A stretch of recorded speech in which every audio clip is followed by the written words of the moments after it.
Cricket নিয়ে বিশ্বজুড়ে উন্মাদনা নেহাত কম নয়। সেরা ক্রিকেটারদের নিয়েও হয় মাতামাতি। তবে এসবের মাঝে আড়ালে পড়ে যান কেউ কেউ, যারা নিজেদের দায়িত্ব ঠিকঠাক পালনের পরেও পাননি যথার্থ স্বীকৃতি। লাইমলাইটের একটু বাইরে থাকা এমন ক্রিকেটারদের নিয়ে খেলা ৭১-এর আজকের আয়োজন। রঙ্গনা হেরাত অবিশ্বাস্য প্রতিভা নিয়ে জাতীয় দলে আসলেও রঙ্গনা হেরাতকে বড় একটা সময় থাকতে হয়েছে নীরবে। কিংবদন্তি মুত্তিয়া মুরালীধরন থাকায় দলের প্রধান বোলার হতে পারেননি তিনি। উইকেট তোলার মূল দায়িত্ব দেয়া হয়নি তাকে।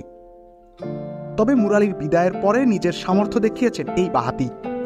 ২০১৪ সালের টি-20 বিশ্বকাপ জয়ে গুরুত্বপূর্ণ অবদান ছিল তার। কিন্তু শ্রীলঙ্কার কিংবদন্তি ক্রিকেটারদের আলোচনায় হেরাতের নামটা সহসা মনে আসে না।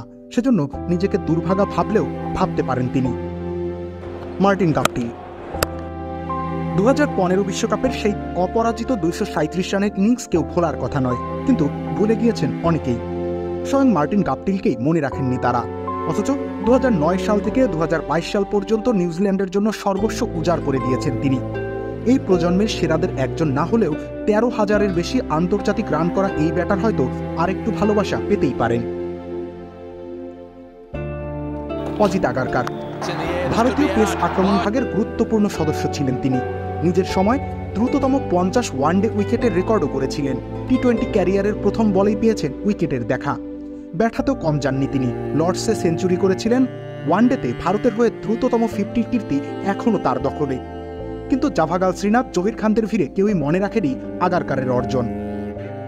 ইউনিস খান ২০০৩ সালে আন্তর্জাতিক ক্রিকেটে অভিষেকের পর থেকে পাকিস্তানের ক্রাইসিস ম্যান হয়ে উঠেছিলেন ইউনিস খান।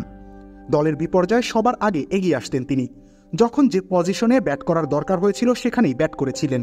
নিজেকে ভেঙে চুরে নিংড়ে দিয়েছিলেন। ২০০৯ সালে তার নেতৃত্বেই টি-20 বিশ্বকাপ জিতেছিল পাকিস্তান।